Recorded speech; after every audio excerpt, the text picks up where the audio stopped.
آگے دیکھتے ہیں آیت نمبر 60.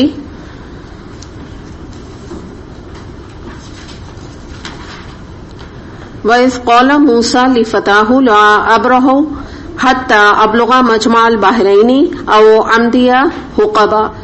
ذرا ان کو وہ قصہ تو سنائیے جو موسیٰ علیہ السلام کو پیش آیا تھا جبکہ موسیٰ علیہ السلام نے اپنے خادم سے کہا تھا کہ میں اپنا سفر ختم نہ کروں گا جب تک کہ دونوں دریاؤں کے سنگم پر نہ پہنچ جاؤں ورنہ میں ایک زمانے دراز تک چلتا ہی رہوں گا. اب یہاں سے ایک بالکل الگ واقعہ سامنے آ رہا ہے. جیسے آپ نے دیکھا نا پہلے ہم نے اصحاب کہف کا پڑھا, پھر ہم نے باغ والے کا پڑھا, پھر بیچ میں کچھ اللہ تعالیٰ نے ایک عبرت کی, ہم سے کچھ باتیں کی, کچھ ہمیں نصیحت پکڑنے کے لیے ہمیں کچھ آیات ہمارے سامنے رکھی. اب اس کے بعد ایک اور سورہ کہف کا بہت ہی امپورٹنٹ آپ سمجھے کہ جو کہ اس سورہ کی جان ہے یہ واقعہ, وہ اس کا تذکرہ کیا جا رہا ہے. تو اب اس کو تھوڑا سا میں تمہید کے طور پہ آپ کو بات سمجھا دوں, پھر انشاءاللہ آگے اس کی تفسیر دیکھیں گے. کہ پہلا جو ایک بات ہے وہ ہم اس کا پس منظر دیکھ لیں کہ آپ کو اگر یاد ہو تو سورہ کہف کا جو مرکزی مضمون میں نے آپ کو بتایا تھا, اگر آپ لوگوں نے نہیں لکھا تھا نا تو آج آپ لکھ لیجئے. شاید میں نے اس طرح آپ کو نہیں بتایا تھا کہ مرکزی مضمون کیا ہے پورے سورہ کہف کا.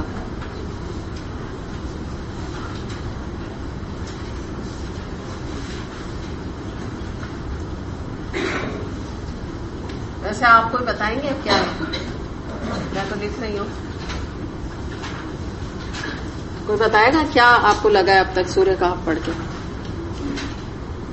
جی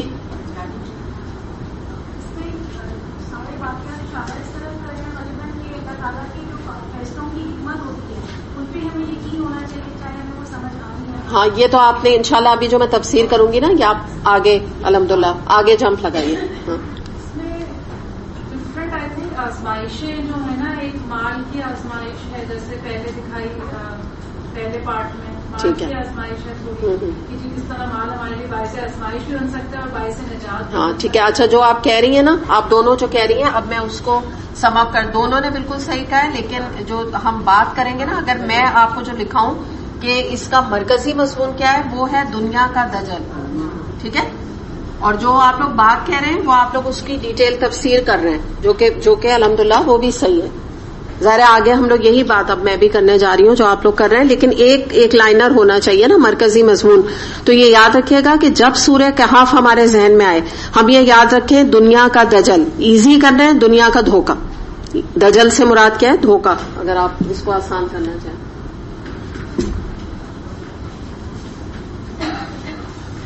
پھر انشاءاللہ وہی والی بات آگے ہم دیکھیں گے کہ جو بات آپ کر رہے ہیں کہ اگر اس تھیم کو ہم اپنے ذہن میں رکھیں جو ابھی میں نے آپ کے سامنے رکھ دیا ہے. تمہید باندھنا اس لیے ضروری ہے کہ آگے یہ واقعہ بڑا اہم ہے.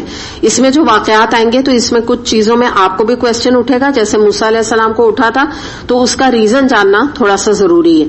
تو اس میں یہ ہے کہ جب اس تھیم کو آپ دماغ میں رکھیں گے کہ دنیا کی حقیقت کچھ اور ہے, یعنی وہ دھوکے کا ایک سامان ہے, اور اللہ تعالی کی نظر میں وہ دنیا کچھ اور ہے, یعنی دو چیزیں ہیں پیریلل چل رہی ہیں نا. یعنی دنیا ایک دھوکے کا سامان ہے, لیکن انسان اس کو کیا سمجھ رہا ہے؟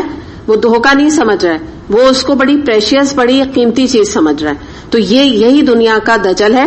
اور یہاں پہ اب آگے ہم دیکھیں گے کہ موسیٰ علیہ السلام کے کچھ تجربات بیان کیے جائیں گے. خضر علیہ السلام کے حوالے سے ابھی انشاءاللہ ہم دیکھیں گے کہ کیا خضر علیہ السلام کون تھے, کیا بات ہو رہی ہے یہاں پہ. تو یہاں پر آپ دیکھیں گے کہ اللہ تعالیٰ نے ظاہری اسباب کو, یہ جو تجربات موسیٰ علیہ السلام کو کرائے گئے ان کو راستے سے ہٹا دیا, ظاہری اسباب کو الگ کر دیا, اور عالم الغیب میں اللہ تعالیٰ کے کچھ احکامات نافذ ہوتے ہیں, وہ کس طرح کام کرتے ہیں یہ اللہ تعالیٰ نے تجربہ موسیٰ علیہ السلام کو کرایا ہے. بڑا امیزنگ تجربہ ہے کہ غیب کے بارے میں بہت سی چیزیں موسیٰ علیہ السلام کو پتہ چلیں جو کہ اتنے جلیل القدر پیغمبر ہونے کے باوجود انہیں نہیں پتہ تھی. اور ایک اور بات کیا ہوتی ہے کہ اب جو دنیا کا دجل ہے, ہوتا کیا ہے کہ جب آپ ظاہری چیز دیکھتے ہیں جو کہ دنیا ہے, تو ہوتا کیا ہے کہ آپ ظاہری چیز یعنی دنیا کے دجل سے امپریس ہو جاتے ہیں, جو کہ اللہ تعالیٰ نہیں ہوتا, اور ہم دنیا کو دیکھ کے نتیجہ نکال لیتے ہیں. یعنی جو کچھ ہمیں بظاہر نظر آ رہا ہے نا, جیسے ہم کہیں گے فلاں بہت امیر ہے اور دنیا میں بڑا عیش کر رہا ہے, تو ظاہری طور پہ کیا لگ رہا ہے کہ بہت عیش کر رہا ہے, یہ بہت امیر ہے, اللہ تعالیٰ اس سے راضی بھی ہے. یہ ہم نے ظاہری نتیجہ نکالا, حقیقت یہ نہیں ہے, ضروری تو نہیں ہے نا. کہ جو آدمی امیر ہے تو اللہ تعالیٰ اس سے راضی ہے. تو یہ دنیا کا دجل ہے جس کا ہم دنیا والے شکار ہیں. تو یہ ایک حقیقت ہمارے سامنے رکھی جا رہی ہے کہ اگر جو واقعہ انشاءاللہ ہم کرنے جا رہے ہیں یہ انشاءاللہ اگر آپ کی سمجھ میں آ جاتا ہے اچھی طرح اللہ نے چاہا تو یاد رکھیے گا کہ آپ کے دل سے اللہ تعالی کے لیے کبھی بھی انشاءاللہ فیوچر میں اور پریزنٹلی جو سچویشن آئے گی آپ کے اوپر، اللہ نہ کرے کوئی آزمائش آتی ہے یا کوئی بھی سچویشن آتی ہے، آپ کبھی اللہ تعالیٰ سے بدگمان نہیں ہوں گے. آپ کو غیب تک کی چیزوں کے بارے میں ادراک ہو جائے گا کہ اللہ تعالیٰ کا طریقہ کار کیا ہے دنیا میں کام کرنے کا، اور اللہ تعالیٰ کچھ چیزیں کیوں کرتے ہیں، ریزن کیا ہوتا ہے. بہت ہی گہری یہ آیات ہیں ہمارے. آپ سمجھ لیجئے کہ ٹرموائل، آزمائشیں، پریشانیوں کے دور میں ہمیں ایک مومن کو کیا رویہ اختیار کرنا چاہیے اور کیا سوچنا چاہیے، اس کا جواب ان آیات میں موجود ہے جو انشاءاللہ ہم کرنے جا رہے ہیں. اچھا، تھوڑا بھائی تمہید پہ ہم بات کر رہے ہیں کہ جیسے میں نے آپ کو بتایا نا کہ ظاہری چیزیں بعض دفعہ دھوکہ دیتی ہیں. کس طرح کہ ظاہری طور پہ ہم دنیا میں دیکھتے ہیں کہ جو لوگ اللہ کو راضی کرنے کی کوشش کر رہے ہیں، میں ہر دفعہ نہیں کہہ رہی، سم ٹائمز جو لوگ اللہ کو راضی کرنے کی کوشش کر رہے ہیں وہ مشکلات کا شکار ہیں، ان کے اوپر آزمائشیں بھی آ رہی ہیں. جیسے رسولوں کو آپ پاسٹ میں جائیے، رسولوں کی بے عزتی بھی. نبی کریم صلی اللہ علیہ وسلم کے بارے میں دیکھیے کہ ان کو ایک وقت تھا کہ ان کو صادق اور امین کہا جاتا تھا جب نبوت نہیں ملی تھی، اور جیسی نبوت ملی تو ان کو جادوگر کہنے لگے، ان کو کاہن کہنے لگے اور ان کی بے عزتی شروع کر دی. ان کو اتنا پتھر مارے کہ ان کے پیر مبارک جو ہے وہ خون سے بھر گئے. تو آپ دیکھ رہے ہیں نا کہ کیا ہو رہا ہے. وہ حق کا نام لے رہے ہیں، اللہ کا نام لے رہے ہیں اور ان کی ناقدری کی جا رہی ہے. بلال رضی اللہ عنہ کے بارے میں دیکھ لیجئے کہ انہوں نے جو ہے ان کو پورے مکہ کی گلیوں میں جو ہے وہ رسی سے گھسیٹا جا رہا ہے، ان کا جسم چھل رہا ہے اور کہہ رہے ہیں کہ تم بس عہد، اللہ کو عہد کہنا چھوڑ دو. تو یہ کیا ہو رہا ہے نا، یہ کیسی بات ہے. یہی ہم دیکھ رہے ہیں نا کہ ہمیں کچھ عجیب سا لگ رہا ہے کہ یہ کیا ہو رہا ہے کہ جو لوگ اللہ کی نافرمانی کر رہے ہیں، فرعون کو دیکھ لیں، اس نے تو ساری زندگی بڑا عیش کیا.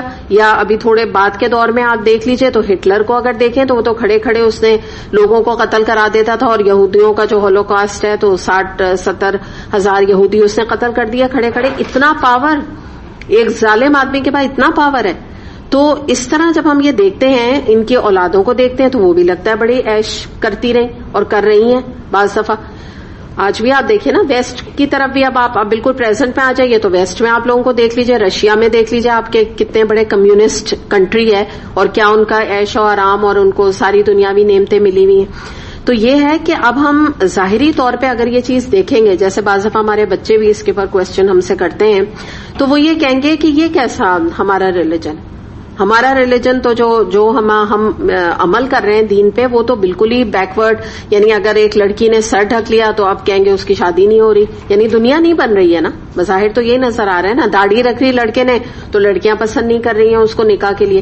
یا اگر باہر کہیں کنٹری میں جا کے جاب کر رہا ہے تو وہ کہہ رہے ہیں پہلے داڑھی کٹا کر آؤ تب تمہیں جاب ملے گی، حجاب اتارو تو تمہیں جاب ملے گی. تو یہ کیا ہو رہا ہے؟ ہم تو اللہ کی اطاعت کر رہے ہیں اور دنیاوی لحاظ سے تو ہم نیچے سے نیچے ہوتے چلے جا رہے ہیں. تو اگر ہم یہ اس طریقے سے دیکھیں گے نا، دنیا کے دجل کو نہیں پہچانیں گے جب تک قرآن ہم نہیں پڑھیں گے نا. جیسے سورہ کہف آپ نے نہیں پڑھی تو کیا ہوگا کہ ہم اسی طرح بات کریں گے جیسے آج کے بچے کرتے ہیں یا جیسے آج کے وہ لوگ کرتے ہیں جو قرآن سے دور ہیں کہ یہ کیا بات ہے، یہ کیا زیادتی ہے. حالانکہ حقیقت کیا ہے، یہ جو سب کچھ آپ دنیاوی لحاظ سے دیکھ رہے ہیں یہ سب تو ایک سراب ہے، یہ سب آنکھوں کا دھوکہ ہے، یہ وقتی چیزیں. اصل جو وحی کی روشنی میں جب انسان ان معاملات کو دیکھتا ہے تو حقیقت برعکس نظر آتی ہے. ایک قرآن پڑھنے والا کیا کہتا ہے کہ بھائی جب حدیث سے بھی آپ کو میں نے کتنی دفعہ بتائی کہ جب اگر تم یعنی دنیا کے لیے کھپو گے، یا دنیا میں مفہوم حدیث بتا رہی ہوں کہ اگر تم دنیا کے لیے لگو گے تو تم اپنی آخرت کا نقصان کرو گے، اور اگر آخرت کے لیے اپنے کو کھپاؤ گے تو دنیا میں تمہارا کچھ نہ کچھ کمی اور نقصان ہوگا تمہارا. یہ تو حدیث سے بھی بات ثابت ہے. تو یہ کون سمجھ سکے گا جس نے قرآن پڑھا ہوا ہے؟ وہ دنیا کے دجل کا شکار نہیں ہوگا. ورنہ جو دنیا کے دجل کا شکار ہے وہ یہ سب کچھ دیکھ کے کہے گا کہ یہ کیوں ہو رہا ہے، کیونکہ اس کو یہ پتہ ہی نہیں ہے کہ یہ سب کچھ نمبر 1 آزمائش ہے اللہ تعالیٰ کی. اللہ تعالیٰ لوگوں کو دے کے بھی آزما رہا ہے، لے کے بھی آزما رہا ہے. سیکنڈلی بات کیا ہے کہ اللہ تعالیٰ جو کچھ بھی ہمارے ساتھ کر رہے ہیں، لوگوں کے ساتھ کر رہے ہیں، اقوام کے ساتھ کر رہے ہیں، اس میں اللہ تعالیٰ کی کوئی بہتری اور مصلحت ہے ہمیں نہیں پتا. یہ بہت بڑے فیکٹرز ہیں جو کہ ہمیں قرآن سکھاتا ہے. قرآن پڑھنے کے بعد ہمیں یہ حکمت پتہ چلتی ہے. اور دوسری بات یہ کہ اگر ہم یہ بات سمجھ لیں کہ حقیقی کامیابی اس دنیا کی نہیں ہے، حقیقی کامیابی تو آخرت کی ہے. اللہ تعالیٰ کے پاس جو کامیاب ہو گیا وہ دراصل فلاح پا گیا. دنیا کی کامیابی کوئی اہمیت نہیں رکھتی. دنیا میں تو کامیابی کا ڈیفینیشن ہی الگ ہے. آپ اور میں کہیں گے اگر ہم قرآن پڑھے ہوئے ہیں تو ہم کہیں گے اللہ کا شکر ہے کہ اللہ نے ہدایت دے دی یا قرآن پڑھنے کی توفیق دے دی، انشاءاللہ ہم کامیاب ہوں گے. جن کے لیے قرآن نعمت ہی نہیں ہے تو ان کا تو کامیابی کا ڈیفینیشن قرآن پڑھنا تھوڑی ہے. ان کے لیے کیا ہے کامیابی کا ڈیفینیشن؟ کوئی بہت بڑی جاب، کوئی بہت بڑا گھر، کوئی بہت بڑی گاڑی. تو دنیا میں تو کامیابی کی ڈیفینیشن ہی الگ ہے. دنیا کا دجل کے اگر شکار آپ ہوں گے نا تو آپ کو تو یہی نہیں پتا چلے گا کہ کامیابی ہے کیا، یہی نہیں بات کلیئر ہوگی. دوسری بات اب ہم یہاں دیکھتے ہیں ایک اور بہت اہم بات. یہ کچھ چیزیں میں آپ کو پہلے بتا رہی ہوں تاکہ پھر آگے مضمون ہم کرتے چلے جائیں گے، آپ کو آسان ہو جائے گا. ان پوائنٹس کو آپ اچھی طرح سمجھ لیں جو ذرا گہرے پوائنٹس ہیں. ایک اور بات میں بتا دوں بہت امپورٹنٹ کہ اللہ تعالیٰ نے 2 عالم بنائے.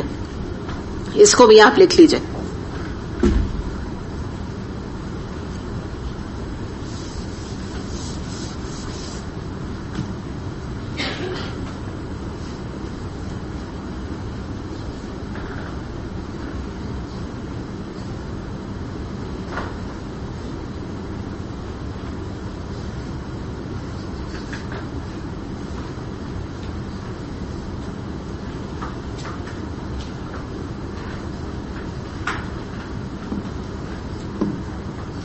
ٹھیک ہے، اللہ تعالیٰ نے نا 2 عالم بنائے. ایک ہے عالم الغیب اور ایک ہے عالم الشہادہ.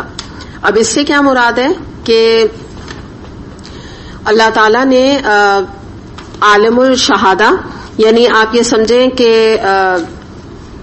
ایک چیز جو کہ بالکل ظاہر ہے دنیا میں یعنی جو ظاہری صورت ہے نا اس کو عالم الشہادہ کہیں گے. تو یعنی اللہ تعالیٰ نے اپنے احکامات لوگوں تک پہنچانے کے لیے انبیاء مبعوث کیے. یہ تو آپ کو پتا ہے نا انبیاء ہے. اور انبیاء کو شہید بھی کہا جاتا ہے. اور شہید کا مطلب کیا ہے؟ گواہ. ٹھیک ہے، تو وہ گواہ ہیں. تو یہاں ہمیں پتہ چلتا ہے کہ اللہ تعالیٰ نے کچھ مخلوق کو عالم و شہادہ میں کام کرنے کے لیے اپوائنٹ کیا ہے. اب ایسے سمجھ لیں، میں بالکل اس ٹرم ایسے استعمال کر رہی ہوں تاکہ آپ کو بات سمجھ آ جائے. کچھ مخلوق کو اللہ تعالیٰ نے عالم الغیب کا نظام سنبھالنے کے لیے دیا ہوا ہے. 2 کیٹیگریز میں اللہ تعالیٰ نے لوگوں کو ڈیوائڈ کر دیا ہے. اب ہم سب سے پہلے عالم الغیب میں دیکھتے ہیں. ٹھیک ہے، آپ بتائیں کہ کن لوگوں نے کام عالم الغیب میں سنبھالا ہوا ہے اللہ تعالیٰ کا؟ یعنی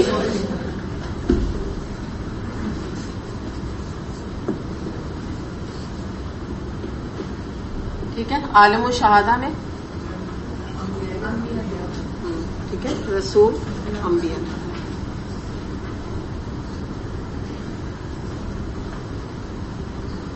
سمجھ آ گئی؟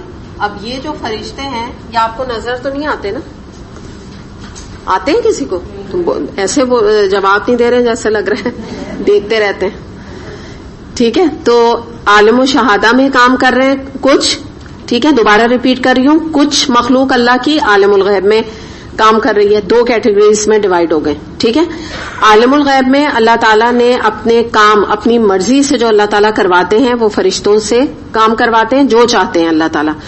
اور دوسری بات یہ ہے کہ رسول یا انبیاء سے اللہ تعالیٰ نے کچھ مشاہدات ان کو کرائے، کچھ اللہ تعالیٰ نے ان کو مختلف قسم کے علم دیے.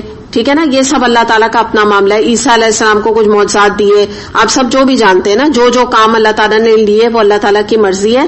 لیکن ان کا عالم الغیب کا بھی کہیں کہیں رسولوں آپ کو پتا ہے نا مشاہدہ کرایا گیا ہے. ایک چیز ذہن میں رکھیے گا کیونکہ آپ یہاں یہ بات کہیں آپ کنفیوز نہ ہو جائیں. جیسے مثال میں آپ کو دوں گی، یہاں پر جب رسول کی ہم بات کریں گے تو یہاں پہ واقعہ معراج آئے گا نا. ٹھیک ہے، یہ کہاں کا واقعہ ہے؟ ٹھیک، تو کہیں کہیں اللہ تعالیٰ نے کچھ چیزیں بتائی ہیں لیکن میں نے براڈ آپ کو تقسیم کی ہے کیونکہ یہ تقسیم آپ کو سمجھنے کے لیے ضروری ہے. ہر وقت نہیں کی نا. ایسے اگر آپ نبی کریم صلی اللہ علیہ وسلم کے بارے میں آپ دیکھیں تو آپ نے خود قرآن میں فرمایا ہے کہ میں غیب کا علم نہیں جانتا. وجہ اس سے کیا ہے؟ جتنا اللہ نے ان کو غیب کا علم دیا نا اتنا وہ جانتے. واقعہ معراج کے بارے میں اللہ تعالیٰ نے ان کو خود چاہا, ان کو اپنے پاس بلایا, اور جو وہ چاہا انہوں نے غیب کا علم اللہ تعالیٰ نے ان کو دیا. اپنی مرضی سے ان کو خود نہیں پتا تھا. اگر ان کو پتا ہوتا تو آپ یہ دیکھیں نا کہ واقعہ افک میں عائشہ رضی اللہ عنہا اتنا کیوں روتی رہتی, مہینوں کیوں روتی رہتی, کیوں نبی کریم صلی اللہ علیہ وسلم نے آ کے ان سے کہا کہ عائشہ اگر تم سے غلطی بھی ہے تو تم بتا دو. کتنی امپورٹنٹ بات تھی نا, ہسبینڈ وائف کی ریلیشن شپ کا معاملہ تھا, ڈیورس تک اور کچھ بھی نوبت آ سکتی تھی, اور وہ امہات المومنین تھی, کوئی معمولی تو ان کا کیریکٹر نہیں تھا نا. کتنی اہم بات تھی, لیکن اللہ تعالیٰ نے غیب سے ان کو نہیں مطلع کیا. یا یہ کہ عائشہ رضی اللہ عنہا جو ہے وہ جب ان کا ہودج, آپ کو پتا ہے نا اونٹ کے اوپر جو وہ بنی پالکی بنی ہوتی ہے اس کو ہودج کہتے تھے عرب میں, تو وہ اس کے اوپر نہیں بیٹھی.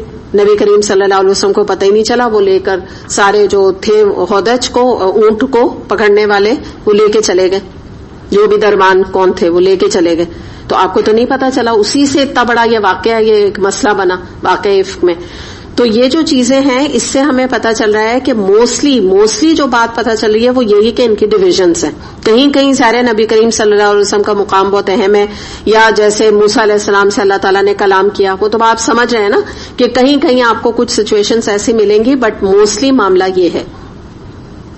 اب یہاں پر ہم چلتے ہیں, تو یہ دو آپ نے دیکھ لیے نا کہ فرشتے ہو گئے, اور یہاں پر عالم و شہادہ میں رسول اور انبیاء ہو گئے. اب یہاں پر بخاری میں ایک حدیث آتی ہے جس سے کہ اس کا بیک گراؤنڈ بس اب انشاءاللہ شروع ہونے لگی ہے یہ سورہ, تو کی ڈیٹیل یعنی سورہ کے ان آیات کی ڈیٹیل شروع ہوگی. تو اس سے پہلے تمہید کے طور پہ بخاری کی ایک حدیث میں آپ کے سامنے رکھ دوں کہ واقعہ دراصل تھا کیا. اس میں ہم دیکھتے ہیں کہ حدیث آتی ہے صحیح بخاری میں, نبی اکرم صلی اللہ علیہ وسلم نے فرمایا کہ ایک مرتبہ موسیٰ علیہ السلام نے لوگوں سے پوچھا کہ سب سے زیادہ علم والا موسیٰ علیہ السلام سے لوگوں نے پوچھا کہ سب سے زیادہ علم والا کون ہے؟ تو موسیٰ علیہ السلام نے جواب دے دیا کہ میں ہوں. یہ جواب جب سنا اللہ تعالیٰ نے تو ان کو پسند نہیں آیا, اور اللہ تعالیٰ نے یہ کہا کہ بہتر جواب یہ ہوتا کہ واللہ عالم, اللہ بہتر جانتا ہے. موسیٰ علیہ السلام پر اس بات کے اوپر وحی آئی, یہ پوری میں آپ کو حدیث بخاری کی سنا رہی ہوں. موسیٰ علیہ السلام کے اوپر وحی آئی کہ ہمارا ایک بندہ ہے جو آپ سے زیادہ علم رکھتا ہے, تو آپ ان سے ملاقات کیجئے. تو موسیٰ علیہ السلام نے پوچھا کہ ان سے کیسے ملاقات ہو سکتی ہے؟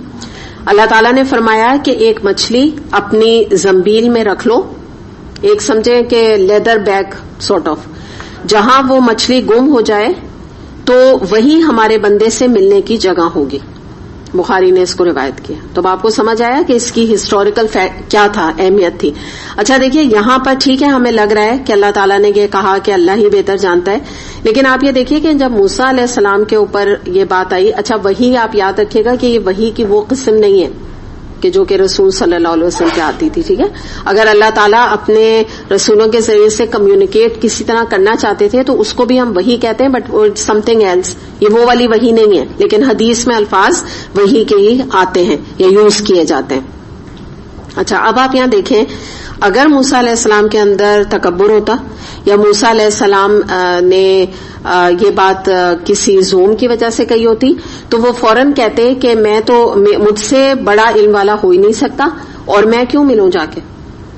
جو شیطان نے کیا تھا, یہی کیا تھا نا.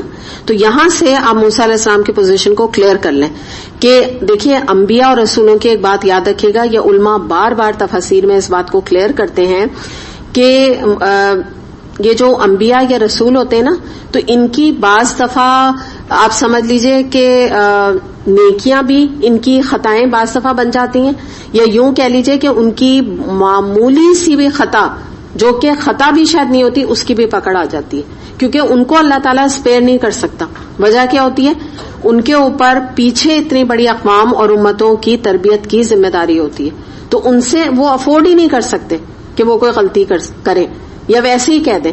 جیسے آپ ہے نا, دیکھیے ایک میں آپ کو یوں بتاؤں کہ ایسے بھی بات ہوتی ہے نا کہ اگر میں کیا مثال دوں, جیسے فرض کر لیے کہ آپ میں سے کوئی فہم بہت اچھا کرتا ہے, بہت اچھے اس کے مارکس آتے ہیں, اس کو یہ بات پتا ہے کہ میرے ہمیشہ 100 میں سے 100 آتے ہیں, تو ایک گروپ میں کوئی بیٹھا ہوا ہے اور کسی نے پوچھا ان سے یہ سوال کیا کہ آپ میں سے فہم کے سب سے اچھے مارکس کس کے آتے ہیں؟ تو وہ بندہ جو ہے وہ صرف کیونکہ سوال کیا جا رہا ہے تو وہ جواب دینے کے لیے کیا کہہ سکتا ہے؟ میرے آتے. ٹھیک ہے نا؟ تو اب یہ اس کی کوئی تکبر نہیں ہے, ایک سوال کیا جا رہا ہے اسے اس کا جواب دے دیا. صحیح, اگر آپ یوں دیکھیں تو کوئی خطا تو نہیں ہے نا یہ اس کی, کیونکہ وہ کوئی تکبر نہیں کر رہا, وہ ایک حقیقت بتا رہا ہے. اور دوسرے بھی جو آپ لوگ فرینڈز ہوں گے کہیں گے ہاں یہ سب سے اچھی ہیں فہم میں, ایسے ہی ہوتا ہے نا. لیکن آپ یہاں دیکھیے کہ موسیٰ علیہ السلام کی اس بات کی بھی پکڑ آ گئی, حالانکہ ظاہر ہے اس بیچ میں یا جتنے لوگ موجود تھے تو وہی علم زیادہ رکھتے تھے, تو انہوں نے یہ بات کہہ دی. لیکن فوراً آپ دیکھیے کہ یہاں پہ ہمیں پتہ چلتا ہے کہ ان کے اندر کوئی تکبر نہیں تھا, کوئی ایگو ایشو نہیں تھا, اسی لیے انہوں نے فوراً کہہ دیا کہ آپ اللہ تعالیٰ آپ مجھے بتائیں کہاں ملاقات کرنی, کیا مراد ہے؟ ہاں میں بالکل ملوں گا, جو آپ کا حکم ہے سمعنا و اطعنا. تو یہیں سے ان کی عاجزی ہمیں نظر آتی ہے, اور تبھی آپ دیکھ لیں اللہ تعالیٰ نے ان کی اس بات کے اوپر آگے کوئی پکڑ بھی ہمیں نہیں نظر آتی ہے. باقی آگے واقعات بہرحال جو آ رہے ہیں اس کو اب ہم یہاں دیکھیں گے. اچھا, اب ہم یہاں دیکھیں گے کہ یہ جو آ رہی ہے آیت آ رہی ہے اس کو ہم بعد میں دیکھیں گے. یہاں سے اب میں تھوڑا سا اس کی مزید ابھی بیک گراؤنڈ بنانا پڑے گا ان کا. یہاں پر ہم یہ دیکھتے ہیں کہ موسیٰ علیہ السلام ایک طالب علم کی طرح اب سفر کا آغاز کر رہے ہیں, کیونکہ اب آپ آیت پہ آئیں تو دیکھیے کیا کہا جا رہا ہے اللہ تعالیٰ کی طرف سے, ذرا ان کو وہ قصہ سناؤ جو موسیٰ علیہ السلام کو پیش آیا جب موسیٰ نے اپنے خادم سے کہا کہ میں اپنا سفر ختم نہ کروں گا جب تک کہ دونوں دریاؤں کے سنگم پر نہ پہنچ جاؤں, ورنہ میں ایک عرصہ دراز تک چلتا ہی رہوں گا. یہاں پہ ایک اور بات آپ کو کیا نظر آ رہی ہے؟ ڈٹرمنیشن موسیٰ علیہ السلام کا. یعنی اللہ تعالیٰ نے جو حکم دیا ہے اور جہاں پر مجھے اس مچھلی کے بارے میں بتایا ہے کہ وہ گم ہوگی, تو اب وہ چاہے کتنا ہی طویل رستہ کیوں نہ ہو, کیونکہ اللہ تعالیٰ نے کچھ ایسا ویگ سی بات بتائی ہے کہ حتمی طور پہ راستہ نہیں بتایا. مقصد کیا تھا؟ چلو اب تم علم حاصل کرنے کے لیے تھوڑا سا کہتے نہیں کھپو, ذرا لگو, ذرا پسینے نکلیں تمہارے, ذرا تم بھی تکلیف اٹھاؤ, تمہیں پتا چلے علم کیا ہوتا ہے. یہ بات تھی نا. تو انہوں نے کہا ٹھیک ہے اللہ تعالیٰ, میں بھی بس علم حاصل کر کے ہی رہوں گا اس شخصیت سے جس کا آپ نے مجھے حکم دیا. اب یہاں آپ یہ دیکھیے کہ ایک اور بات ہمیں پتا چلتی ہے کہ یہاں پر موسیٰ علیہ السلام نے یہ جو بات کی نا کہ ٹھیک ہے اب میں تو چلتا ہی رہوں گا, تو ہم بھی اپنے آپ کو جب ہم قرآن پڑھ رہے ہوتے ہیں اپنے آپ کو طالب علم ہی سمجھیں. جب ہم قرآن پڑھنے کے لیے آ رہے ہیں تو ہم اپنے لیول پر اپنے آپ کو بہت علم والا یا اپنے آپ کو بہت ہی زیادہ عالم یا کوئی اور اپنے پڑھانے والے کی بات کر رہی ہوں, پڑھنے والے کی بھی بہت زیادہ اپنے آپ کو کوئی بہت بڑی اونچی چیز نہ سمجھیں, کیونکہ پہلے اسٹیپ پہ ہمیں کیا بات پتہ چل رہی ہے کہ ایک اور ہم سے بڑا علم والا موجود ہو سکتا ہے یا بہترے ہو سکتے ہیں. آپ یہ سمجھے نا کہ ایک تھوڑی نہ جانے کتنے لوگ اتنے بڑے بڑے علم والے موجود ہیں, کوئی ایک تو نہیں ہے. تو اس لیے اپنے آپ کو عاجز سمجھ کے انسان رہے, جہاں کوئی اچھی بات پتہ چلے, کسی بھی عالم کی پتہ چلے, کوئی لیکچر انسان سنے فوراً اس کو نوٹ ڈاؤن کر لے, فوراً اس سے فائدہ اٹھائے. یہ تھوڑی کہ مجھے زیادہ پتہ ہے ہر بات میں یہ کہنا. تو اسٹوڈنٹس کے لیول پر بھی بہت زیادہ یہ تربیت انسان کو اپنے کرنے کی ضرورت ہے کہ مجھے کچھ نہیں پتا, میں ایک طالب علم ہوں. اور جیسے میں نے آپ کو بتایا نعمان علی خان ہیں, ڈاکٹر ذاکر نائک ہیں, آپ مجھے بتائیے ڈاکٹر ذاکر نائک جو ہے وہ ایک کمپیوٹر ہیں سارٹ آف, اور وہ اپنے آپ کو کیا کہتے ہیں کہ میں ایک چھوٹا سا ایک ہمبل سا ایک اسٹوڈنٹ ہوں. یہ ڈفرینٹ جو سائنسز ہیں, ڈفرینٹ جو ہے نا, یعنی ہندی ہے, سنسکرت ہے اور جو بدھ ان کا مذہب ہے, ان سب کی جتنی لینگویج ہے اس کا میں کمپیریٹو اسٹڈیز کہتے ہیں, کمپیریٹو ریلیجن کا میں ایک ادنا سا اسٹوڈنٹ ہوں. یہ جواب دیتے ہیں, حالانکہ ان کے لیول کا کوئی نہیں ہے ایسا. جو کام وہ کر رہے ہیں نا, یعنی ایک تبلیغ ہوتی ہے نا, ایک دوسرے مذاہب کو پڑھنا لکھنا اور اس کے اوپر بحث اور مباحثہ کرنا, مجادلہ جو کہلاتا ہے کرنا ہوتا ہے, ان کے لیول کا کوئی موجود نہیں ہے. کہ احمد دیدات تھے, ان کا انتقال ہو گیا, انہی کے یہ اسٹوڈنٹ ہے. ہی از دا اونلی ون, ہے ہی نہیں کوئی ان کے کیلیبر کا. جو سچی بات ہے وہ یہ کہتے ہیں میں ایک ہمبل اسٹوڈنٹ ہوں. بتائیں ہم ذرا نعمان علی خان کی جو ساری دنیا میں ان کی تفسیر اور پھیل رہی ہے اور لوگوں کی ہدایت کا ذریعہ بنی ہے, وہ اپنے آپ کو یہی کہتے ہیں کہ میں قرآن کا ہمبل سا اسٹوڈنٹ ہوں. میں ہمیشہ اسٹوڈنٹ کا لفظ استعمال کرتے ہیں, اپنے کو عالم نہیں کہتے کبھی نہیں, بلکہ انہوں نے اپنا نام اسی لیے رکھا ہوا ہے استاد نعمان علی خان. اپنے آپ کو نا ایک ٹیچر پورٹری کرواتے ہیں. وہ کہتے ہیں اس سے زیادہ مجھے رتبہ دینے کی ضرورت نہیں ہے یا میرے آگے نام لگانے کی ضرورت نہیں ہے. تو اس سے اندازہ لگائیے کہ اتنے بڑے بڑے لوگ تو یہ کر رہے ہیں, اور آپ اور میں جیسے ہم لوگ اپنے اوپر یعنی اتنا زیادہ اپنے علم کا غرہ کریں تو زیب نہیں دیتا ہمیں. تو پہلی چیز ہمیں یہ پتا چل رہی ہے کہ اپنے آپ کو جب انسان اللہ کی راہ میں علم حاصل کرنے نکلے تو طالب علم نکلے کہ مجھے سمجھ کے نکلے کہ مجھے یہ بھی نہیں پتا اور یہ بھی نہیں پتا اور جو کچھ پتا چل گیا الحمدللہ تو میرے علم میں ہی اضافہ ہو رہا ہے. اور ایک اور بات یہ کہ کبھی یہ نہ کہے جیسے یہ اللہ کی راہ میں نکلے تو کبھی بھی یہ نہ سوچے کہ میں فلاں ٹیچر کی اسٹوڈنٹ ہوں. اللہ کی طلب میں نکلے انسان, استاد کی طلب میں نہیں, اللہ کے علم کی طلب میں اور اللہ کے لیے نکلے. دو چیزیں, طلب یعنی کیا ہے, اللہ کے علم کی طلب ہے, کوئی استاد کی طلب نہیں ہونی چاہیے, کوئی خاص نام یا کوئی خاص اس سے لنک کرنے کے لیے کہ بس مجھے اسی استاد سے پڑھنا ہے یا ایک استاد کا نام لے کے کہ میں ان سے اگر پڑھنا ہے تو میں پڑھوں گی ورنہ نہیں, چاہے کتنا بھی آتھینٹک علم کیوں نہ موجود ہو. یا اگر وہ استاد کہیں چلا گیا, دوسرے ملک چلا گیا یا وہ دنیا میں نہیں رہا تو پھر کیا سارا علم وغیرہ چھوڑ دیں گے؟ تو یہ ایک کانسیپٹ اپنا کلیئر کرنے کی ضرورت ہے. اب اس کے بعد ہم یہ دیکھتے ہیں کہ اب یہ جو راستہ یہ طے کریں گے موسیٰ علیہ السلام, اس میں بہت سارے سبق موجود ہیں, ایک ایک کر کے ہم دیکھتے جاتے ہیں. اب پہلے ہم یہ دیکھتے ہیں کہ یہاں پہ ایک ٹرم آ رہی ہے وَإِذْ قَالَ مُوسَىٰ لِفَتَاهُ, یہی ابھی چل رہی ہے, آیت نمبر 60 چل رہی ہے, ابھی وہی ختم نہیں ہوئی ہے. لی فتح جو ورڈ آ رہا ہے نا, لی کو ہٹا دیں, فتح جو ورڈ ہے تو اس سے مراد ہے یا معنی اس کے نکلتے ہیں نوجوان مرد. ٹھیک, تو اشارہ یہ ہے, میجورٹی روایات میں یہ آتا ہے کہ یہ ان کے شاگرد تھے جنہوں نے ان کے ساتھ سفر کیا اور ان کا نام یوشع بن نون آتا ہے.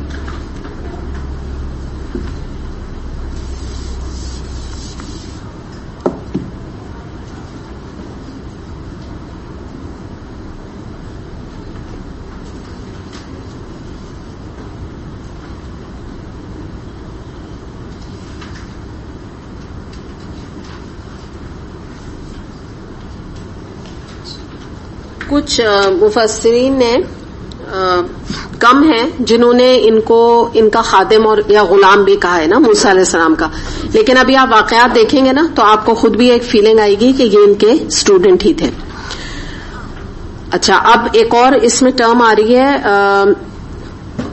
حقبہ. تو حقب جو ہوتا ہے یہ ایسی مدت کو کہتے ہیں, یہ بھی میں لکھ دیتی ہوں تاکہ آپ کو بات سمجھ آئے کہ ڈٹرمنیشن آپ کو سمجھ آئے موسیٰ علیہ السلام کی.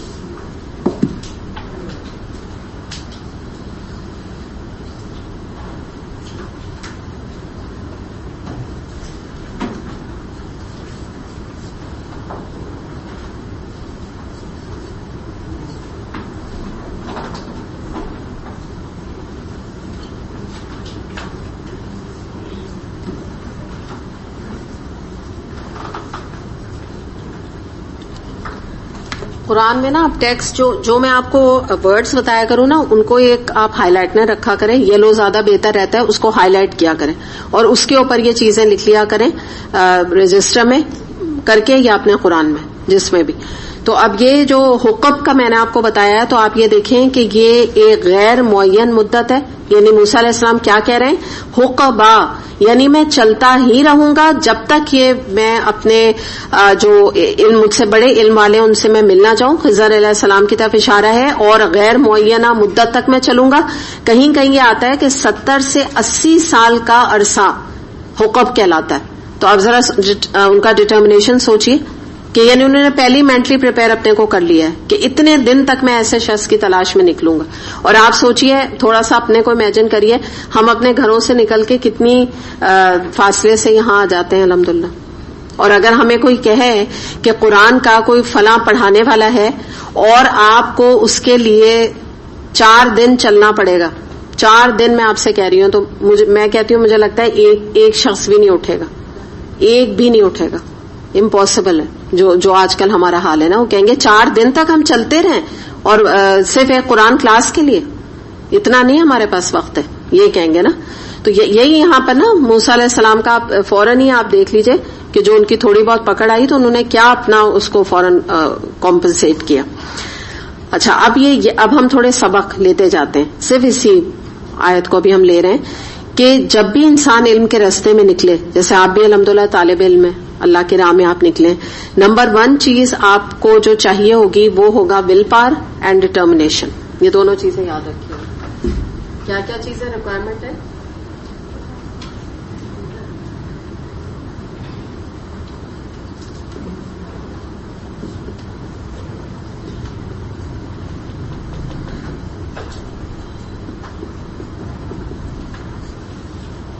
کہاں سے ہمیں سبق مل رہا ہے؟ موسیٰ علیہ السلام کے کیریکٹر سے، کہ یہ دو چیزیں ہمیں ریکوائرڈ ہیں جب ہم دین کے راستے میں نکلیں.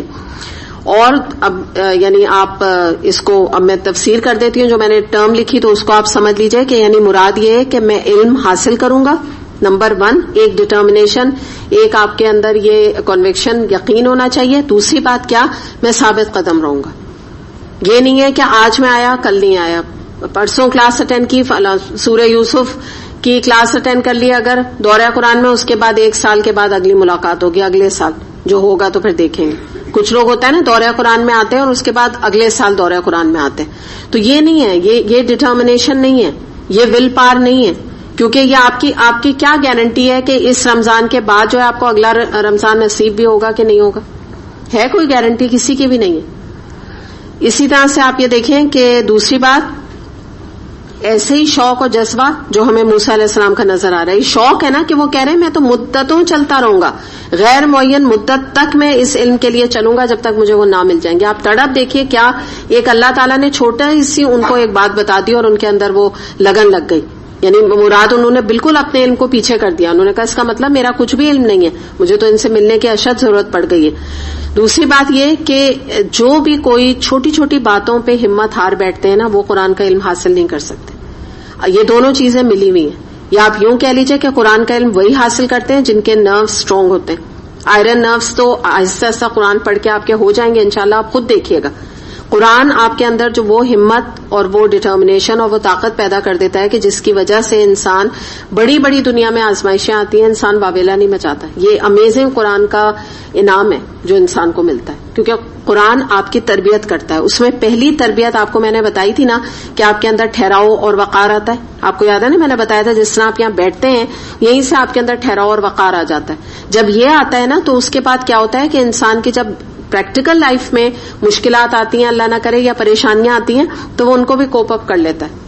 یہ قرآن کا معجزہ ہے. ادروائز جو لوگ چھوٹی چھوٹی باتوں پہ اینزائٹی کا شکار ہوتے ہیں، یا انشاءاللہ ہم لوگ اب تزکیہ میں ٹاپک کریں گے ہلو، تو اس کا یہ عربک ہے جو میں آپ کو ٹائٹل بتا رہی ہوں، لیکن مطلب کیا ہے؟ اینزائٹی. تو اس میں ہم وہ شخصیت کو دیکھیں گے کہ جو قرآن سے جتنا دور ہوتا ہے نا، اس کے اندر اتنا زیادہ ہلو کا وہ شکار ہوتا ہے، چھوٹی چھوٹی باتوں میں پریشان ہو جانا. تو ایک تو یہ کچھ اسباق ہمیں ملے. اس کے بعد اب ہم تھوڑا سا خضر علیہ السلام کو دیکھیں گے. ٹھیک ہے، اب ہم ان کو علیہ السلام ہی کہیں گے کیونکہ تفسیر میں آپ جہاں بھی دیکھیں تو ان کے ساتھ علیہ السلام لگا ہوا ہے. حقیقت یہ ہے، خضر علیہ السلام کے بارے میں جان لیں، یہ کون شخص ہیں جن سے موسیٰ علیہ السلام مزید علم حاصل کرنے کے لیے جا رہے ہیں. یہ ریکمینڈڈ بائی اللہ سبحانہ و تعالیٰ، اللہ تعالیٰ نے ان کو ریکمینڈ کیا. تو آپ سوچ سکتے ہیں نا کتنی بڑی شخصیت ان کی ہوگی.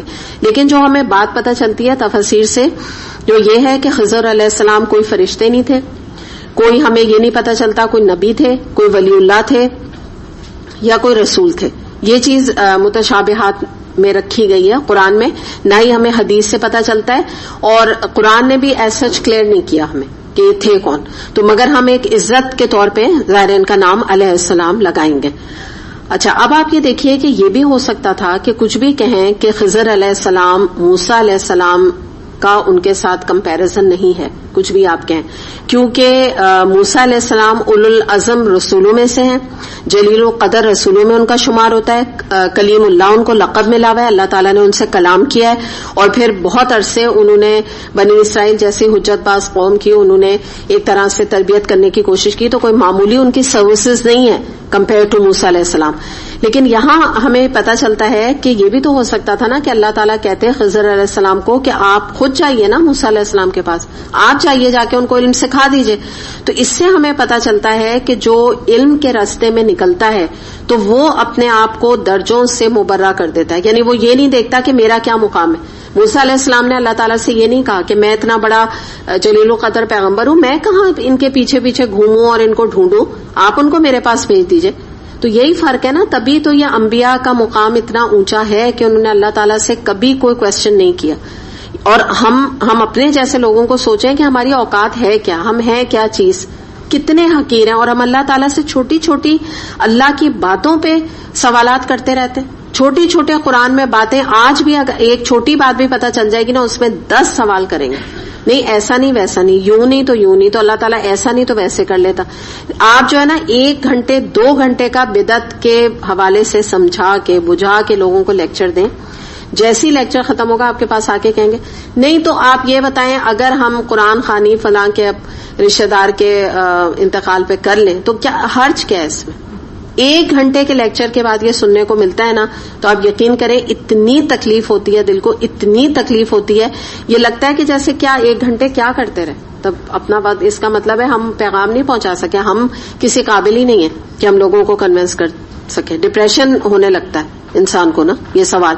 اور یہ میں آپ کو اپنا پرسنل ایکسپیرینس بتا رہی ہوں، کتنی دفعہ یعنی لگا کہ بہت اچھی طرح بات سمجھا دی ہے، بہت اچھے طریقے سے بات سمجھا دی. ہاں چلو یہ بہتری لگی کہ اگر 50 لوگ تھے تو 1 یا 2 آئے، چلو یہ کہہ سکتے ہیں بہتری تھی، لیکن وہ 2 بھی کیوں آئے؟ افسوس یہ ہوتا ہے اتنا سمجھانے کے باوجود. تو یہی ہمیں پتہ چلتا ہے کہ یہ جو بات ہوتی ہے نا کہ انسان جو ہے اپنے جب قرآن پڑھنے کے لیے آئے تو اپنی انا کو انسان کو دبانا ہوتا ہے، پیچھے کرنا ہوتا ہے، اللہ کی بات کو نمبر 1 رکھنا ہوتا ہے. اگر آپ اللہ سے کوشچن کرتے رہیں، یقین جانیں اللہ سے کوشچن کریں یا آپ استاد سے کریں بات ایک ہی ہے. وجہ یہ میں کوشچن والے نہیں کہہ رہی کہ آپ کو بات سمجھ نہیں آئی، حجت بازی کے سوال. بات یہ کہ آپ استاد سے نہیں کوشچن کر رہے، آپ اللہ تعالیٰ سے کر رہے ہیں. یاد رکھیں اس بات کو، حجت بازی جو لوگ کرتے ہیں.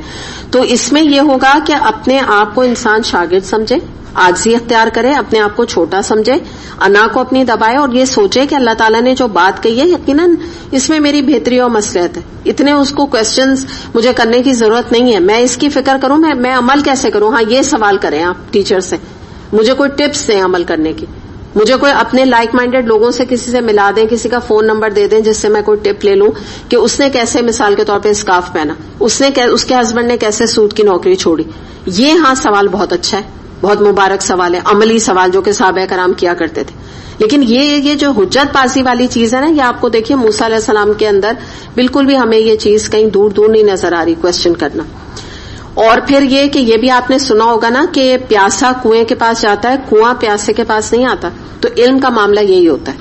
یہ آپ بعض دفعہ آپ دیکھیں کہ ہمارے ہاں مجھے بعض دفعہ کالز آتی ہیں جو نمبر لکھا ہوا ہے نا، کیونکہ فلائر کے اوپر میرا ہی نمبر ہے، تو اس میں لوگ سوال یہ کرتے ہیں کہ ایسا نہیں ہو سکتا کہ آپ کی کوئی انچارجز جو ہے نا ہمیں گھر پڑھانے آ جائے. اب آپ سوچیں یہ وہی والی چیز ہے کہ آپ جو علم اگر آپ کو حاصل کرنا ہے تو آپ کو ایک ماحول میں ایک اسٹوڈنٹ، ایک طالب علم بن کے آپ کو بیٹھنا پڑے گا، تب آپ کو اس ماحول سے خیر ملے گا.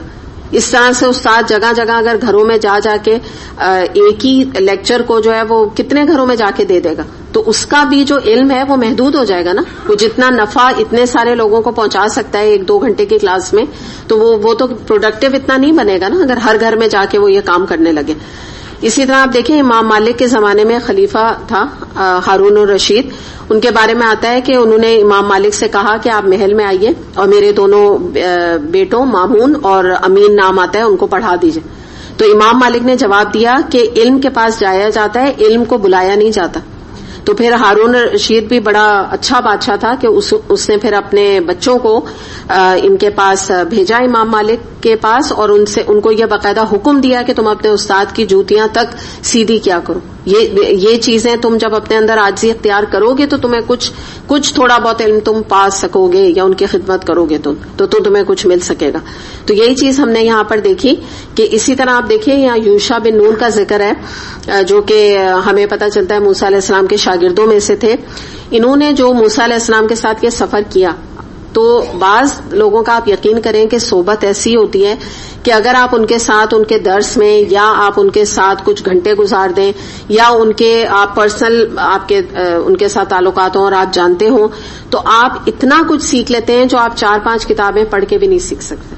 یہ میں آپ کو بتا دوں، میں خود بھی کچھ پرسنالٹیز کو ایسی جانتی ہوں کہ آپ یقین کریں کہ ان کے ساتھ چند گھنٹوں بیٹھنا ہی جو ہے وہ اتنا کچھ سیکھنے کے برابر ہوتا ہے. اور ایگزیکٹلی یہ بات جو میں آپ سے کر رہی ہوں، تو میں اس دن نعمان علی خان کا ایک لیکچر سن رہی تھی تو انہوں نے یہ بتایا کہ یہی کہہ رہے تھے کہ میں قرآن کا اسٹوڈنٹ تھا. بیسکلی میں نے خود قرآن ایک ٹیچر سے تفسیر پڑھی اور اس کے بعد میرے اندر یہ چینج آیا. تو انہوں نے بھی یہ بتایا, وہ کہنے لگے کہ اس کے بعد میں نے علم حاصل کرنا شروع کیا. تو انہوں نے کہا کہ بعض دفعہ کچھ ایسے ٹیچرز اور استاد ہوتے تھے جن سے میری 1 گھنٹے کی بس ملاقات کا وہ ٹائم دیتے تھے. تو وہ کہہ رہے تھے کہ جب میں اس 1 گھنٹے میں ان استاد کے پاس جاتا تھا تو اپنا موبائل فون میں بالکل سوئچ آف کر دیتا تھا.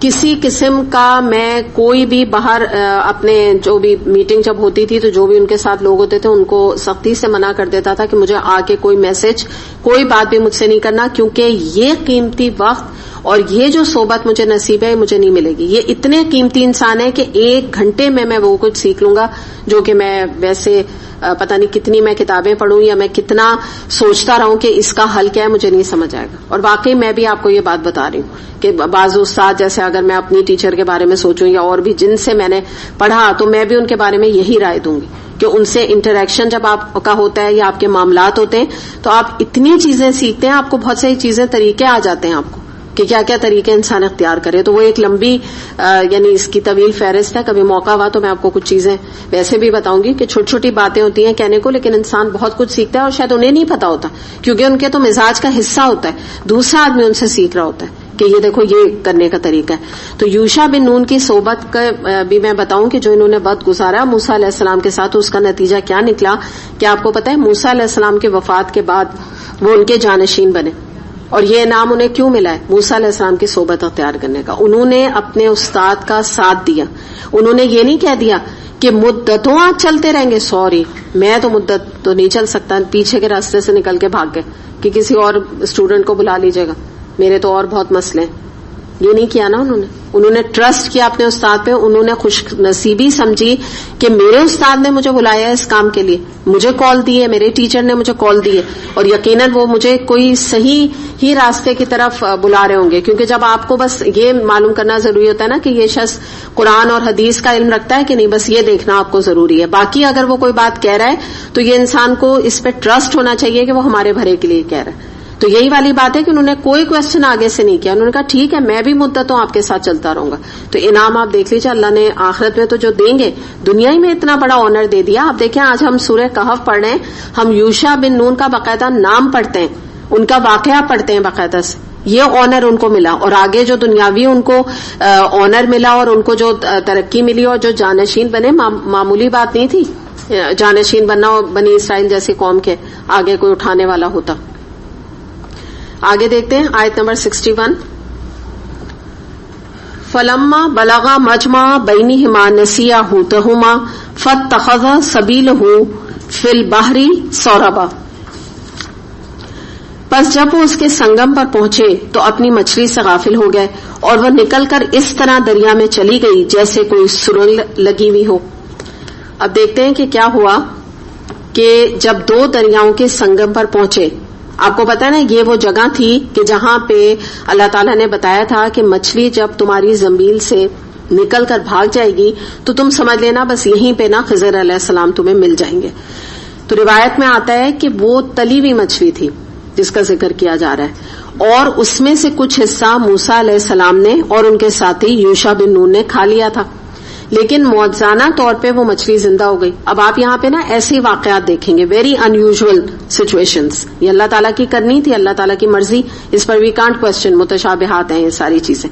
اب ہم یہ سوچیں گے مچھلی کیسے زندہ ہوگی کیا ہوگی, تو بس یہ اللہ کی مشیت ہے. آپ کو بتا دیا یہاں پہ ساری چیزیں ایسی ہوں گی ان واقعات میں آگے جو آ رہے ہیں ان یوزول ہیں سب کچھ, اور اس میں یہ سب کچھ اتفاق سے نہیں ہو رہا ہے, یہ سب کچھ جس کو کہتے ہیں نا اللہ تعالیٰ کی مرضی سے ہو رہا ہے. بلیسنگ ان ڈسگائز ہے یہاں پر. آگے دیکھتے ہیں آیت نمبر 62.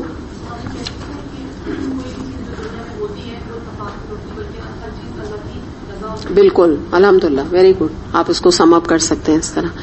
فلما جاوزا قال لفتاه آتنا غداءنا لقد لقینا من سفرنا هذا نصبا. آگے جا کر موسیٰ علیہ السلام نے اپنے خادم سے کہا لاؤ ہمارا ناشتہ, آج کے سفر میں تو ہم بری طرح تھک گئے. اب یہاں پہ دیکھیے پتا کیا چلا کہ علم کے سفر میں تکان ہوتی ہے یا نہیں ہوتی؟ نہیں تکان، یہ تو قرآن کا سفر ہے، اس میں کیوں تکان ہو رہی؟ اس میں تو نہیں ہونی چاہیے، دنیاوی علم میں ہونی چاہیے نا. نہیں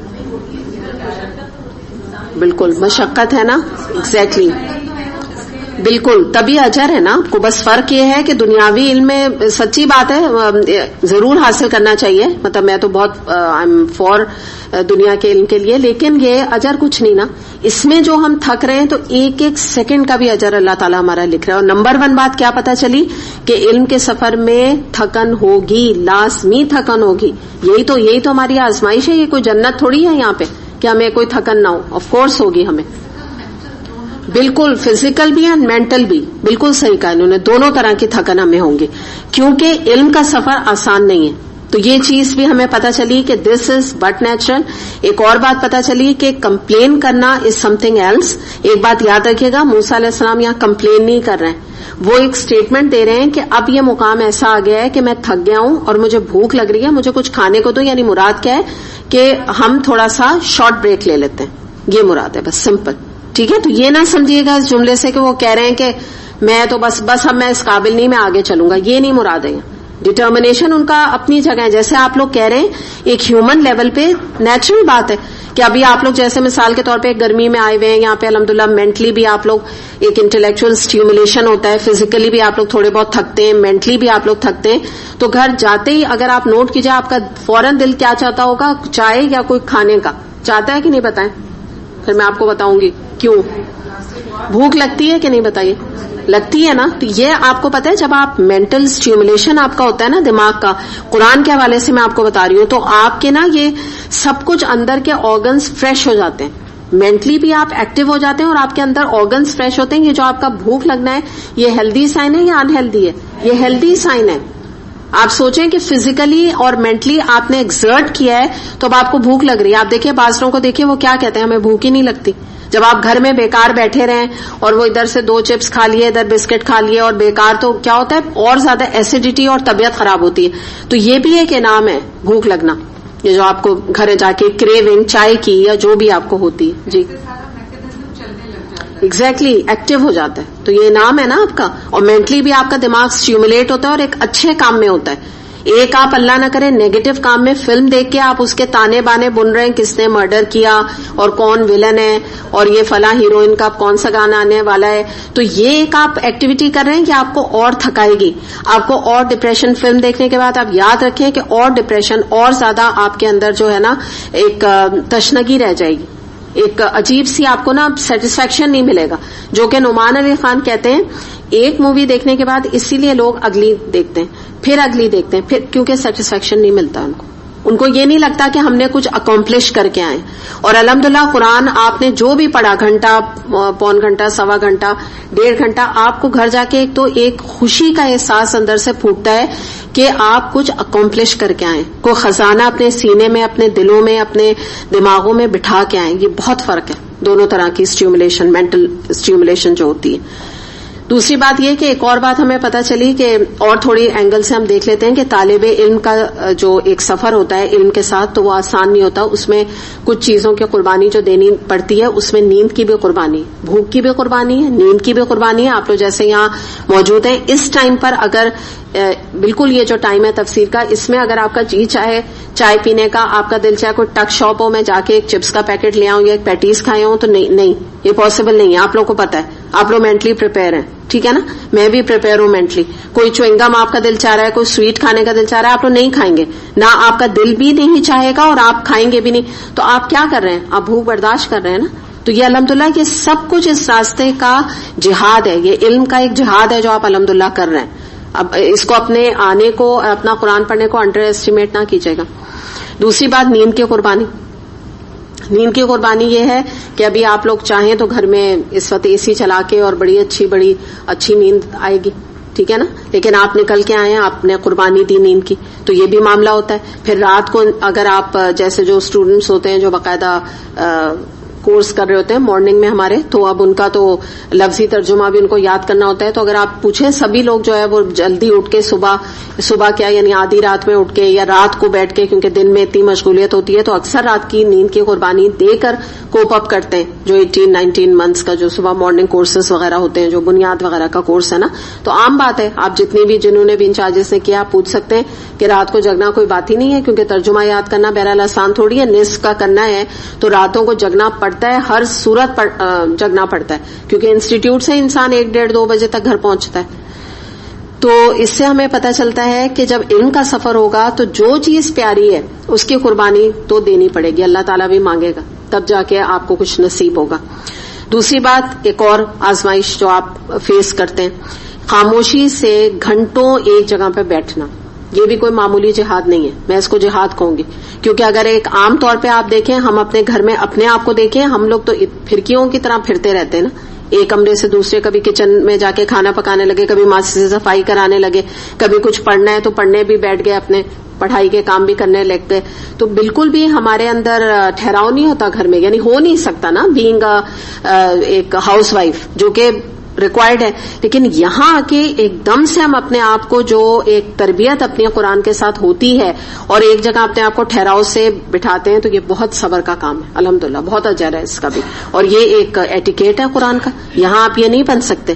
اگر آپ میں سے کوئی یہاں سیٹ پہ بیٹھا ہے, وہ بھاگ کے جا کے ادھر چلا جائے, پھر بھاگ کے ادھر آ جائے, تو ہم لوگ پریشان نہیں ہو جائیں گے. مطلب میں بھی دیکھوں گی تو میں پریشان ہو جاؤں گی. اتنی بعض دفعہ لوگوں کو چیزیں بودر کرتی ہیں. کل الحمدللہ تکمیل تھی, تو میں وہ ٹیچر ہماری ہما نجا میں, تو ان کا میں نے نوٹ کیا ہے کہ ان کو چیزیں بڑی بودر کرتی ہیں نا. جیسے جب وہ پڑھا رہی ہوتی ہیں تو پن ڈراپ سائلنس ان کو ریکوائرڈ ہوتا ہے. تو کل اتفاق سے انچارجز, آپ میں سے کون آیا تھا ویسے بائی دا وے؟ اچھا ماشاءاللہ, میں نہیں مل پائی آپ لوگوں سے. اچھا میں نا ادھر وہاں بیٹھی ہوئی تھی اس سیٹ, ناز کے 2 کرسی کے بعد, تو میں ادھر وہ ہماری سیٹس تھیں ایکچولی نا کوآرڈینیٹرز کی, تو وہی جگہ ملی تھی. پھر بعد میں جگہ کم ہو گئی تھی تو میں ادھر آ گئی تھی زمین پہ, ادھر بیٹھی ہوئی تھی, تو اس لیے آپ لوگوں نے نہیں دیکھا ہوگا. تو وہ اور بتائیں ادھر سے کون ہاتھ اٹھائیں. اچھا میں نے کسی کو بھی ان میں سے نہیں دیکھا ہے. ہاں ان کو دیکھا تھا, فروخ کو دیکھا تھا میں نے, اور آپ کو دیکھا تھا. اور ادھر کون, دوبارہ اٹھائیے. اچھا چلے ماشاءاللہ, مجھے خوشی ہو رہی ہے آپ لوگ سب آئے ہوئے تھے. تو اچھا الحمدللہ. تو ہوا یہ تھا کہ انچارجز کی ڈیوٹیز ہوتی ہیں نا, میں اس پہ آپ کو بتا رہی ہوں. تو وہ پیچھے ایک انچارج کھڑی ہوئی تھی, 2-3 وہ سب کو سیٹل کر رہی تھی, بٹھا رہی تھی نا. تو بیچ میں اماپا نے, آپ لوگوں نے سنے ہی ہوگا جو آئے تھے, تو انہوں نے کہا کہ پلیز جو انچارجز ہیں نا وہ بیٹھ جائیں, جزاک اللہ خیر, کیونکہ مجھے جو ہے نا ہاں انہوں نے کہا کہ آپ لوگ بہت پرومیننٹ ہو رہی ہیں اور آپ کی موومنٹ سے نا میں ڈسٹرب ہو رہی. تو وہ انہوں نے پھر سب کو بٹھا دیا تھا. تو وہی میں آپ کو بتا رہی ہوں کہ اتنا زیادہ جو ہے یہ ہوتا ہے, ڈیلیکیٹ کام ہوتا ہے کہ جب انسان تفسیر وغیرہ کرا رہا ہوتا ہے تو اتنا تک جو یعنی ریکوائرڈ ہوتا ہے, ایک ٹیچر کو بھی ریکوائرڈ ہوتا ہے. وہ الگ بات ہوتا ہے کوئی صبر کر لے, وہ اتنا کہے نہیں, لیکن جو میں نے یعنی اپنی ٹیچر ہما آپا کا دیکھا ہے وہ کہہ دیتی تھی. انہوں نے ہماری بھی اسی طرح تربیت کی. ہم جب اسٹوڈنٹ تھے تو اگر یہ جو پیج ہے نا, اگر کوئی سامنے بیٹھا یوں پیج پلٹتا تھا نا, تو وہ صرف یہ کرتی تھی, جیسے یہ رانی اگر یہ کام کرے تو وہ نہ بولتی کچھ نہیں تھی, وہ یوں دیکھتی تھی تھوڑی دیر, اور ایسے نہیں میں تو اسمائل کر رہی ہوں, ٹھیک ہے, دیکھتی رہتی تھی. وہ دوسرا خود سمجھ جاتا تھا مجھ سے کچھ غلطی بھی ہے, صحیح, تھوڑی دیر خاموش ہو جاتی تھی ٹل وہ ریئلائز کر لے کہ میں نے کیا غلطی کی. تو اس حد تک ہماری تربیت انہوں نے کی ہے. دوسرے اگر لائٹ چلی جائے تو ہم یہ نہیں کر سکتے تھے. یہ اگر ہم نے کرنا شروع کیا نا, مطلب آپ یہ سمجھ رہی ہیں تربیت کا حصہ ہے. لائٹ ہم ایک A1 میں, یا بہت ساری انچارجز ہیں جو ہمارے ساتھ تھی, ناز بھی تم تھی نا A1 میں, تو وہاں پہ جب لائٹ جاتی تھی تو ریکارڈنگ ہو رہی تھی. تو جب لائٹ چلی جاتی تھی تو پنکھا ہم نہیں چلا سکتے تھے, جنریٹر تھا لیکن پنکھا نہیں چل سکتا تھا کیونکہ ریکارڈنگ میں آواز آ جاتی تھی. تو جب تک لائٹ جاتی تھی ہم سب اسٹوڈینٹس ہمارے یوں پسینے بہ رہے ہوتے, کیونکہ ریکارڈنگ وہ اتنی آج کام آئی ہے, وہی لگ رہی ہے آج. آپ دیکھیں اللہ تعالیٰ نے بھی کتنی برکت ڈالی. تو کوئی اسٹوڈنٹ ہم میں سے یوں نہیں کر سکتی تھی کتاب اٹھا کے, یہ نہیں کر سکتے تھے.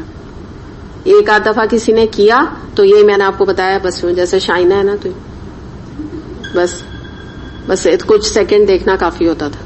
تو اس کے بعد سے ہم بک کچھ بھی نہیں, ہم لوگ خاموشی سے اپنا کام کرتے رہتے تھے. اور الحمدللہ آپ یقین کریں ایسے آدھی بعد میں ہو گئے تھے کہ پیچھے ادھر سے ٹپک رہا ہے پسینہ, ادھر سے ٹپک رہا ہے, دس کچھ نہیں پتہ ہی نہیں چلتا تھا, ایسی ٹریننگ ہو گئی تھی.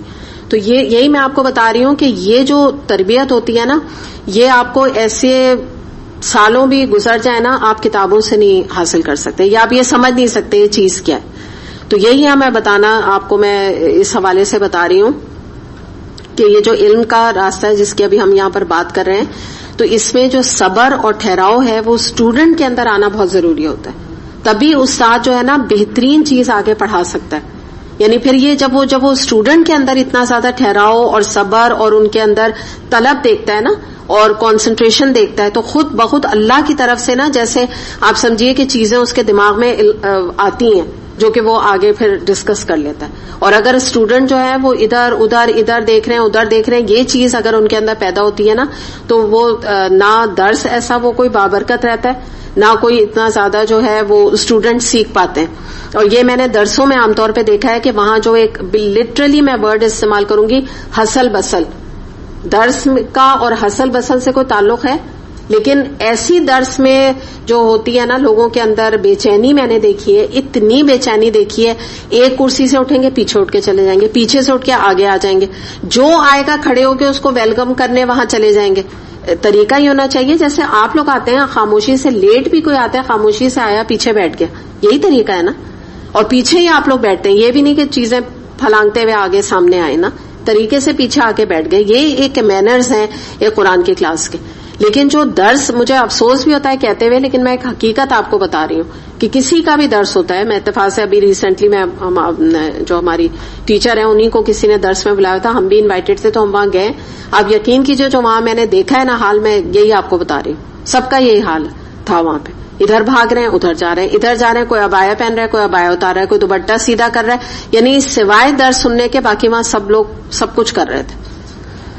کبھی پانی پینے کے لیے اٹھ کے جا رہے ہیں, کبھی جو ہے لوگوں کو ویلکم کر کے پورا رستے میں بیچ بیچ میں گھس کے ان کو بٹھا رہے ہیں اور باتیں کر رہے ہیں اور سلام کر رہے ہیں اور گلے مل رہے ہیں. تو یہ وہ وقت تو نہیں ہوتا نا اس وقت یہ کرنے کا.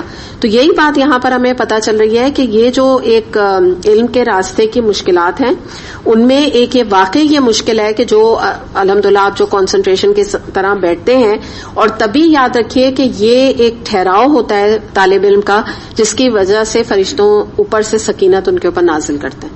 اگر آپ خود بے چین موومنٹ میں ہوں گے نا, تو دل میں کہاں سے سکینت آپ کے آئے گی؟ آپ خود سوچیں نا, سکینت ملے گی کیسے جب آپ ادھر ادھر بھاگتے رہیں گے؟ تو یہ تبھی نصیب انسان کو ہوتی ہے. دوسری بات کیا ہے کہ علم کا پڑھانا جیسے میں نے آپ کو بتایا کہ ایک بہت ہی زبردست انٹلیکچوئل ایکٹیویٹی ہے, خاص طور پہ قرآن کا علم ایک عورت کے لیے بڑا پازیٹو کرنے کا کام ہے. ورنہ جو عورتیں یہ کام نہیں کرتی ہیں تو وہ لغو میں انوالو ہو جاتی ہیں, دوسروں کی برائیاں کرنا یا موویز دیکھنا یا چینل سرفنگ کرنا یا بلا وجہ بازار چلے جانا. کیونکہ جو لوگ فارغ ہوتے ہیں یا اس ٹائم عورتیں کھانے وانے کے بعد فارغ ہو جاتی ہیں تو وہ کہتی ہیں چلو کیا کریں, اگر سونا ہو نہ سونا ہو تو پھر اسی طرح کی چیزوں میں ایکٹیویٹیز میں لگ جاتی ہیں. تو اپنے آپ کو ایک عورت ہو کے بھی انسان اپنے آپ کو پروڈکٹیو بنائے قرآن کا کورس کر کے, جو کہ آپ کے نہ صرف دنیا کے لیے فائدہ مند ہے, آخرت کے لیے بھی. ٹائم مینجمنٹ انسان کو آتی ہے. جو لوگ قرآن کا کورس کرتے ہیں یا قرآن کے لیے پڑھنے پڑھانے کے لیے نکلتے ہیں, ان کے گھر کے بھی کام بھی A1 ہوتے ہیں جس کو کہتے ہیں, اور وہ قرآن کے لیے بھی اور اللہ کے لیے بھی ٹائم نکال لیتے ہیں. اور زندگی تو ایسے بھی گزر رہی ہے ویسے بھی گزر رہی ہے, اس سے بہتر نہیں اللہ کی اطاعت کے ساتھ گزرے. کچھ تھوڑا بہت دنیا کا نقصان ہو جائے, چلو آخرت تو بن جائے, اور دنیا کا بھی کوئی نقصان نہیں ہوتا. سچی جو میں بات بتاؤں, کچھ نہیں ہوتا جب آپ اللہ کے لیے لگیں گے. کہتے ہیں نا کہ جو بندہ میرے کام سے لگ جائے اللہ اس کے کام سے لگ جاتا ہے, اللہ تعالیٰ فرماتے ہیں. دوسری بات کیا ہوتی ہے, مزید فائدہ آپ کو اس علمی جو ایک ماحول کا کیا ہوتا ہے کہ وقت کی اہمیت کا احساس ہوتا ہے. آپ کو پتا ہوتا ہے کلاس کا کیا ٹائم ہے, 3:15 شارپ پہ کلاس شروع ہو جائے گی. اگر میں ذرا بھی دیر سے پہنچی کلاس شروع ہو چکی ہوگی. آپ لوگ سب یہ بات کو جانتے ہیں. تو آپ کو ایک ٹائم مینجمنٹ, ایک ٹائم کی قدر آتی ہے, آپ کو ایک ماحول ملتا ہے ایک پراپر طریقے کا. قرآن پڑھتے ہیں, آپ سنتے ہیں, آیات کے اوپر غور کرتے ہیں, آپ کے اندر حکمت آتی ہے. آپ کو بچوں کی تربیت کرنا آتا ہے, لوگوں سے حسن معاملہ آتا ہے, لوگوں سے اگر قطع رحمی ہوتی ہے. پتا ایک قرآن پڑھنے والوں کو سب سے پہلے یہ پتا ہوتا ہے کہ جہنم میں جانے کا نسخہ ہے. فوراً انسان اپنے تعلقات کو ٹھیک کرتا ہے, اپنی انا کو دباتا ہے. تو فوراً انسان جو ہے وہ چیزیں اختیار کرتا ہے کہ جس سے کہ اس کی نہ صرف دنیا بہتر ہو آخرت ہو. یعنی وہ تو کوئی لمٹ ہی نہیں. جو قرآن کے فائدے تو اگر ہم گننا شروع کریں تو وہ تو گھنٹہ بھی کم ہے. ایک اوور آل ہم سامنے یہاں بات رکھ رہے ہیں. اسی حوالے سے دیکھیں حدیث ہم دیکھتے ہیں, بحقی میں حدیث آتی ہے, رسول اللہ صلی اللہ علیہ وسلم نے فرمایا کہ قرآن کو پھیلاؤ, اسے خوش الہانی سے پڑھو اور اس میں تدبر کیا کرو, امید ہے کہ تم اس سے فلاح پا جاؤ گے. نمبر 1, قرآن کو پھیلاؤ, یعنی جو کچھ قرآن تم نے پڑھا ہے ایک تو اس کو تم آگے بتاؤ, دوسری پھیلانے میں کیا چیز آتی ہے. آپ کو بھی فلائر سورہ یوسف کے ملے یا کوئی بھی آپ کو فلائر دورہ قرآن کا ملتا ہے, آپ کا کام کیا ہے اس کو آگے پھیلانا, یہ بھی پھیلانے کے اندر آتا ہے. قرآن کے میسج کو آگے اپنے اٹموسٹ لیول تک آگے پہنچانا کہ کسی طرح یہ بھی قرآن سے جڑ جائیں, یہ بھی قرآن سے جڑیں, جو میں نے پایا ہے ان کو بھی مل جائے. یہ خیر خواہی دل میں, یہ تڑپ ہونا بہت ضروری ہے. دوسری بات کیا, خوش الہانی سے اس کو پڑھو, یعنی اس کو خوبصورتی کے ساتھ قرآن کو پڑھو اور اس میں تدبر کیا کرو. نبی کریم صلی اللہ علیہ وسلم ایک طرح سے ہمیں حکم دے رہے ہیں کہ قرآن کا یہ مقصد یہاں بتایا جا رہا ہے, تدبر کرنا, اس کے اوپر غور و فکر کرنا, اس کی آیات میں ڈیپتھ میں بات کرنا, پھر اس میں ڈسکشن کرنا, مذاکرہ کرنا, یہ سب کرو اس قرآن کے ساتھ. یہ جو کہتے ہیں نا یہ چوائس نہیں ہے, یہ ایک مینڈیٹری چیز ہے ہمارے لیے. اور امید ہے کیا, اس اتنا سب کچھ کرنے کے باوجود اگر تم اس کے اوپر بعمل بنو گے تو امید ہے کہ تم اس سے فلاح پا جاؤ گے. اور فلاح میں نے آپ کو بتایا تھا ایسی کامیابی ہوتی ہے جو کہ آخرت کی کامیابی, یعنی اس سے بڑھ کے اور پھر کوئی کامیابی, فلاح کا جو ورڈ ہے اس سے بڑی کوئی کامیابی نہیں. تو پھر یہاں پہ نبی کریم صلی اللہ علیہ وسلم نے فرما دیا کہ اگر تمہیں فلاح ملے گی, اگر تمہیں کامیابی ملے گی تو اس کتاب سے ملے گی, اس کے علاوہ اور کوئی چیز نہیں دنیا میں جو تمہیں کامیاب کر سکے یا فلاح دے سکے.